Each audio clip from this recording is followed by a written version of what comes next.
o'clock, time for the RDA meeting, Tuesday, July 20th, 2021.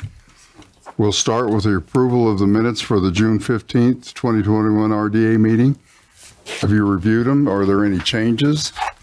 I have reviewed them and I didn't have any changes. They were well done, so I would like a motion. I would like to move approval of June 15th, 2021 RDA meeting minutes. Do I have a second? I'll second. Okay, we have a motion and a second. All in favor? Aye. Aye. Any opposed? All right, next we'll go to citizen comments. Do we have any citizen comments? Apparently we don't. All right, we'll move to project updates then. Melinda Greenwood.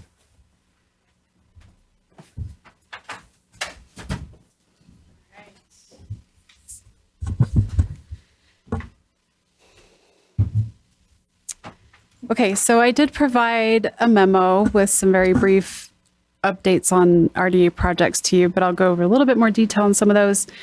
The cell phone tower relocation should be completed, I think, by the end of August. They're scheduling right now to go live with T-Mobile's service on August 1st and start the demolition of the old tower on August 2nd. So Do you have that in writing? no, I don't.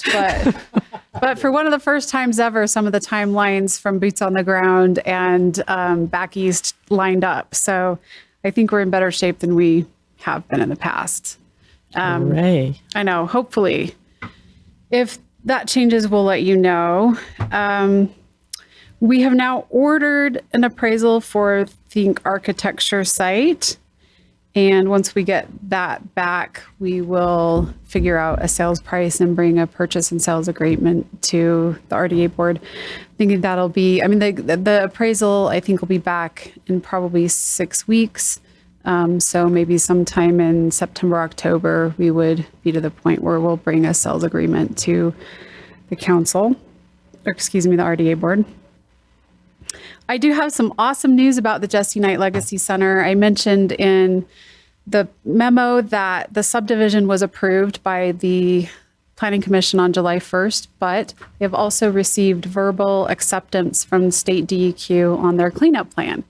So there were a couple minor changes I believe that they needed to make and then submit the final document. But for the most part, they've worked out all of the issues.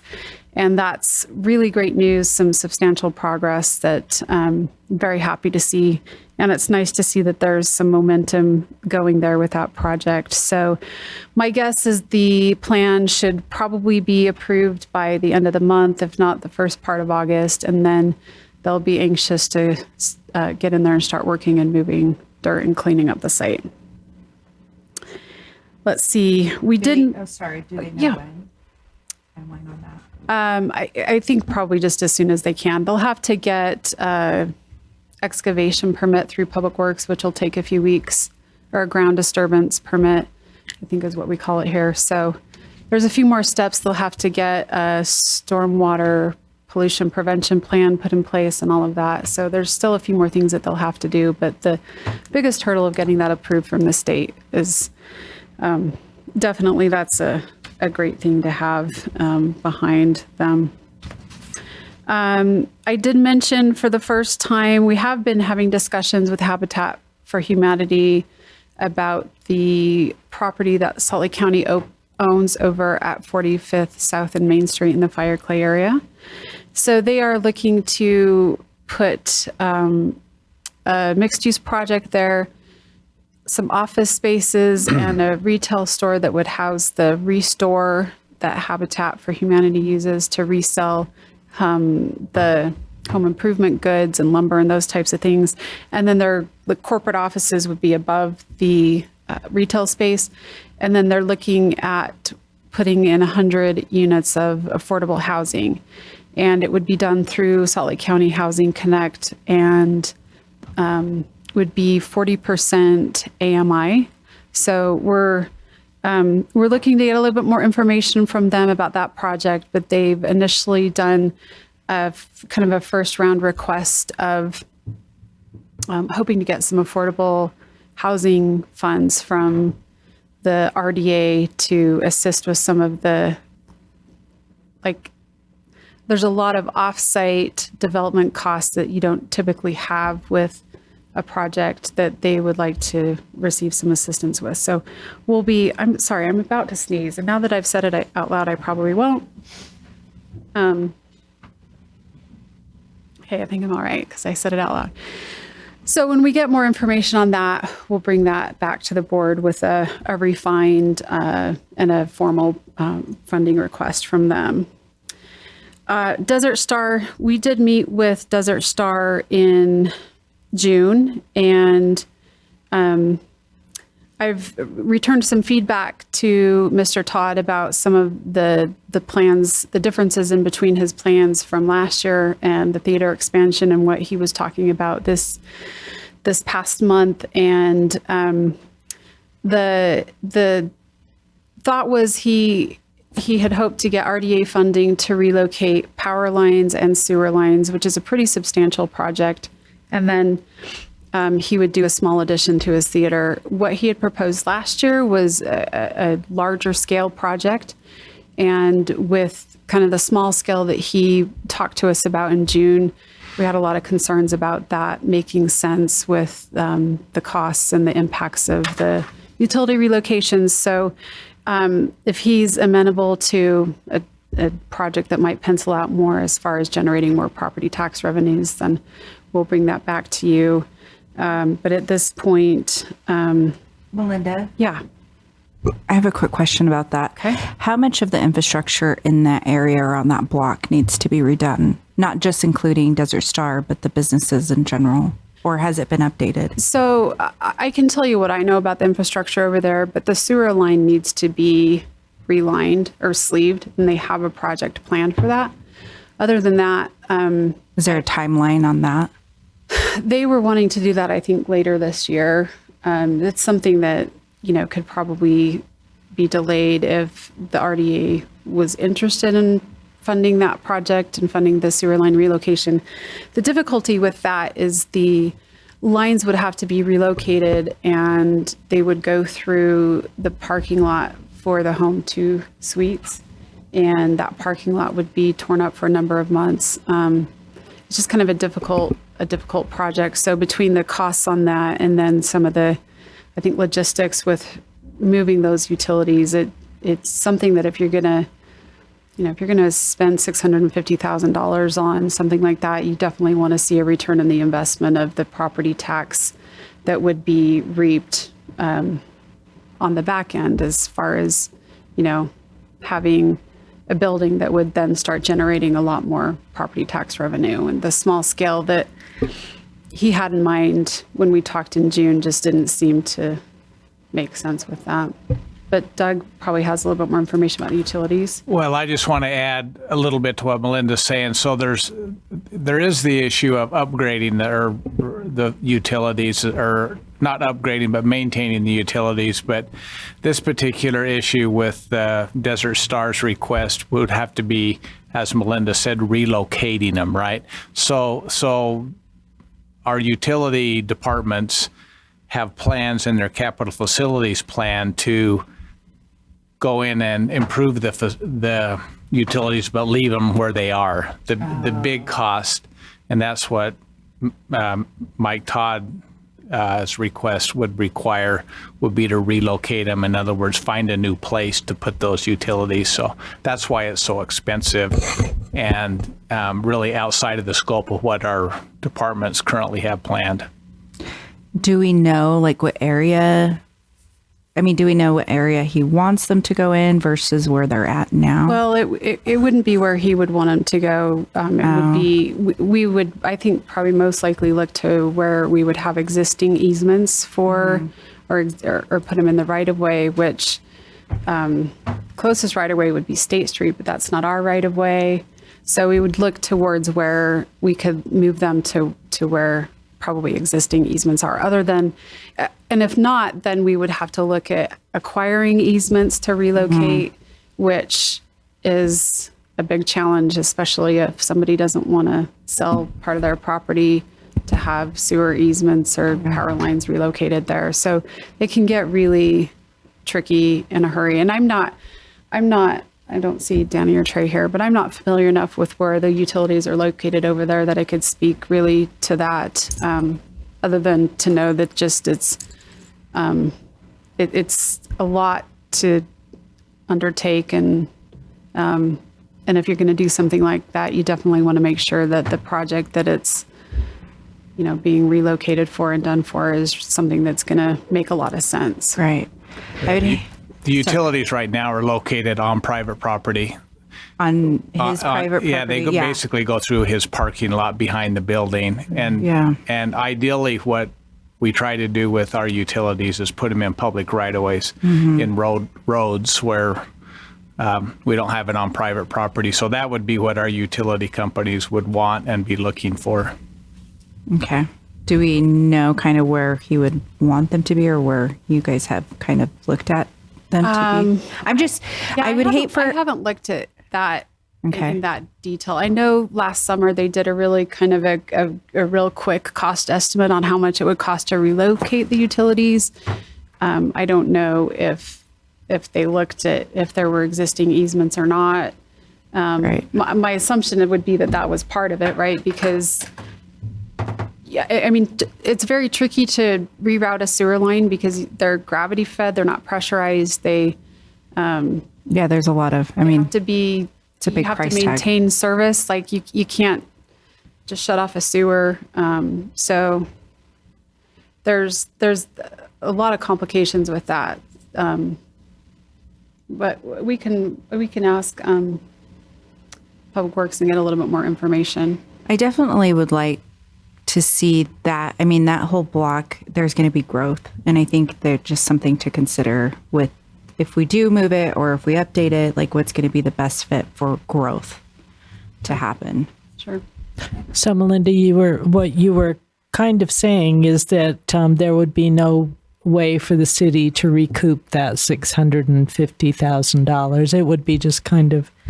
Well, we didn't quite have the numbers on that, but what he approached the RDA board with last year was a very large scale kind That of a was theater bigger. expansion, Right. expanding the theater back into the back parking lot, adding a bunch of additional seating, and then anytime you expand a building, you get additional property tax revenues because you have a larger building. What Mr. Todd was discussing with us last month was kind of a stage renovation and then 1,000 square foot addition of a dressing room, Yeah. which, just didn't seem to make a lot of sense to relocate, $650,000 of utilities for 1,000 square foot expansion. When we aren't planning on doing that anyway. Right. Right. Okay. Yeah. So we can get, like I said, I just gave feedback to Mr. Todd the other day. We can get some more information on, I guess, where relocations might take place. But, the first step in any of that would just be, does the project even pencil out or make sense? And I think last year what he had in mind was a lot more in line with something that we would bring forward and support versus a small, 1,000 square foot expansion. Just didn't seem to have a good return on the investment for utility costs that were that high. And then the last project I wanted to update you on is the 4800 South State Street project with Eadlin. And we have made a lot of really good progress on that project.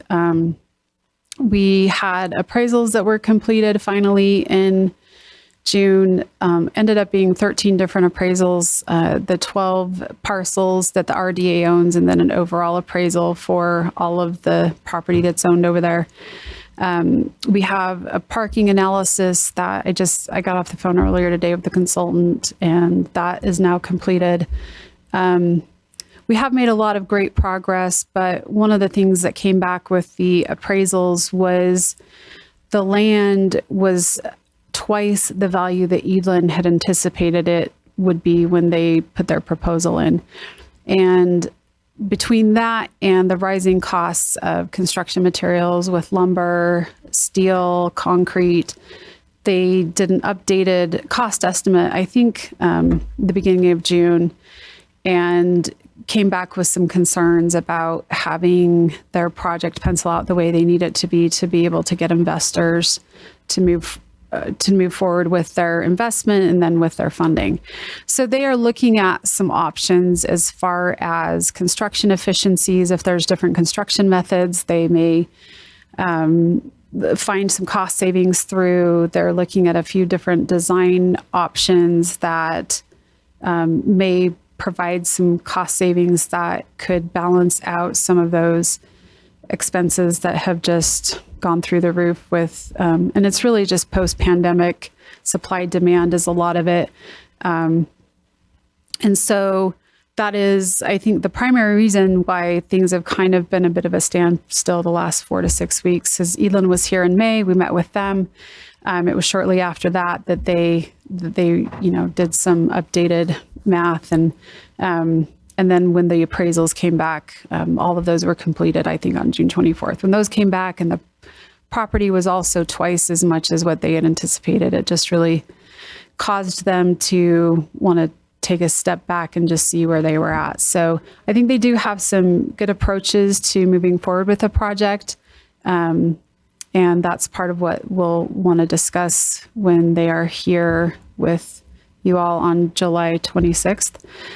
They've looked at, I think every option has been on the table for them as far as like a complete redesign of the project to maybe reducing the number of units. We've talked about taking a whole level of the building off so that there would be, instead of 5 stories and 6 stories, it would be 4 stories it would be 4 stories instead of 5.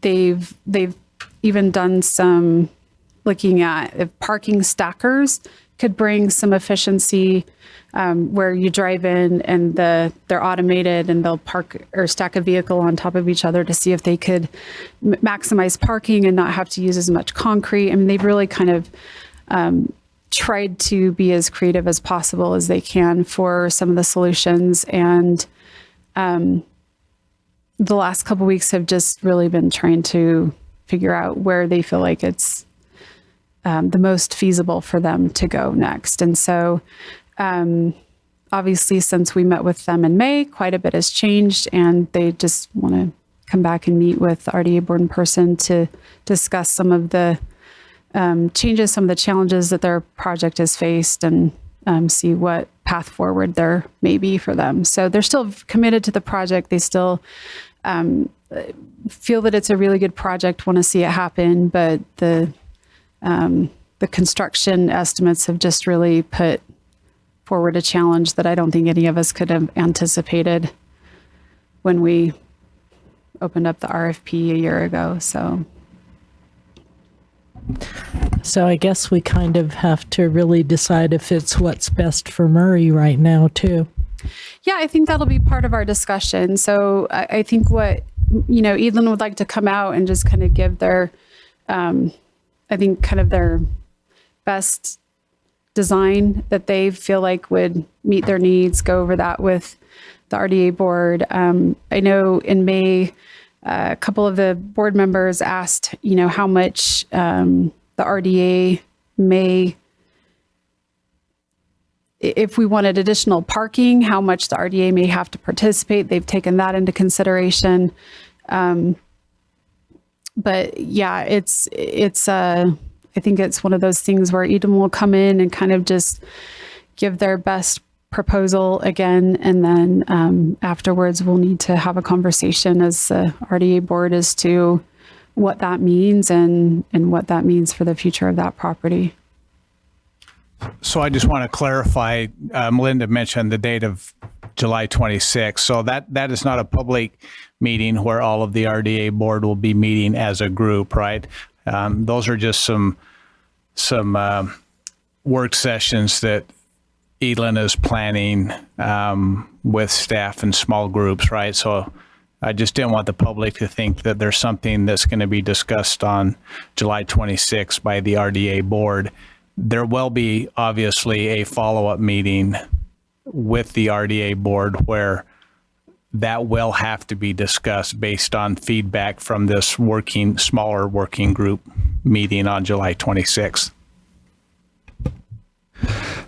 Yeah, and I'm, we've had that discussion, and I'm still just really concerned about the cost and things like that. And I really have done a lot of thinking since we've met, and I know we'll still need to meet with Jill, with Edlin, but I'm really leaning not to go this direction, but just because of all the changes that have gone on. But so anyway, but thanks for the update, Melinda. Yep, that'll be a good opportunity for each of the board members to bring forward any questions you have and have a good discussion, with the staff about the project. And then, yes, we would bring forward at the August meeting any action items for a decision. They'd be placed on the agenda, and we'd. Can you kind of explain where we're at with the project? Let's say the end of the day, we end up deciding to back out. Where are we at in the timeline of all of this? And in terms of what we've agreed to, what we haven't agreed to? Well, so that's a great question. It was November of last year that the RDA board approved the exclusive negotiation agreement. It was February of this year by the time we got through the holidays and got that executed and really started working on that. They really, I think, are at a place where we could move forward with design and have construction level drawings probably in September that could be submitted to the Planning Commission, or that could be, I guess we were going to do a public meeting. So with input from the citizens on the design of the project and the block. So I think that could happen as soon as September. We're going into back to school months, so I don't see August as a good time to do that. But they've spent a lot of time and money to get to the point where they're at, and that's one of the reasons why they want to want to come and show commitment to the project. And the RDA has spent some money on some things. The geotech, we've spent money on appraisals. We've had the traffic impact study and the parking analysis that have been done. But that's money that, could be good regardless of who develops it or what project goes in there. Edlin is definitely the group that's spent a lot of time and energy and capital in not only putting the proposal in to us last July, but in the good faith negotiations that we've all had. I haven't asked, but my gut tells me they've spent probably anywhere between $300,000 and $500,000 to get the schematics and the concept designs to where they're at right now. I don't think that would be far off. So really, they've been the ones that have been kind of putting forth the effort and going through with the risk. Appraisals, we did spend, I think, about $22,000 on appraisals. The geotech was $10,000. I can get all these costs to you, but Let me ask, are you asking the question though? No, you can say that. Yeah, I just want to follow up. I think the question was what are the consequences, if any, of backing out of the project? Right. I think GL can address that through the pre-development agreement that was signed and approved by the RDA board in November. So. okay. So the exclusive negotiations agreement was an agreement to agree, Right. and we haven't. That's And what I so thought. if we stop and don't go forward, we don't owe anything to them. They don't owe anything to us. Okay. That's what I wasn't sure if we had moved past that. I knew we didn't, but I just wanted. No, we would have to come To back make to sure. the board to have you And I'm not- approve any further agreement. Right. And that question is not by all means saying, I think Elon is the best choice. I just don't know if it's the best choice for Marie under the circumstances. That's it. and to kind of see where we go from there and where we're at. Like, what are our, where do we go from here as a board member for me, how do we move on and look at what's best for Murray? So that's really why I asked, like contractually, like where we're at, but. And it's my understanding initially, one of the reasons we went with Edlin was because they didn't require us to put any money up. Is that accurate? Well, I think there was a number of reasons, but Yeah, that was definitely one of the things that was considered last fall. But of course, it's a completely different world now than it was even when we put the RFP out last April. I mean, I kind of thought we were crazy to do it. We ended up getting 4 firms that proposed, and I think we got some really great proposals. We did select Edlin based on, I think, a number of items, but one of those was that they did not come straight out and ask for TIF funding, which some of the other proposals did. But that doesn't mean that that's what we have to hold them to, or that's what they have to hold us to. I mean, these projects evolve. They, that was really them making a proposal in a vacuum. Whereas once we entered into that exclusive negotiation agreement, it really got more interactive, and it was more, hey, here's what we would really like to see. What could you do for us? A back and forth dialogue versus them just creating a proposal. So during that RFP, when that's open, we really don't have any dialogue with those firms that are proposing, because we want to keep it as fair and impartial and as unbiased and protected as possible. So, so that's what, really the last 6-7 months since that ENA was signed, what we've been doing is the back and forth. Okay. Any other questions? Or you got any? Okay. I just want to say one thing, and we're about out of time. We've had a lot of discussion about public meetings with this, and the reason we were going to have a public meeting in March, then April, then May, then June, July, August, now September, is because of what Melinda was talking about. We don't have anything to report because it just keeps changing. And I think it's important that the public understands that. Everything it just keeps changing. This has been a crazy time to try to do a project. And from Monday to Tuesday, the game changes. So it isn't anything that's trying to be hidden. We're trying to catch up with the project and decide what we want to do and if we can do it. So with that, if there is nothing else, I will adjourn the meeting and we'll move on to our next meeting. Thank you.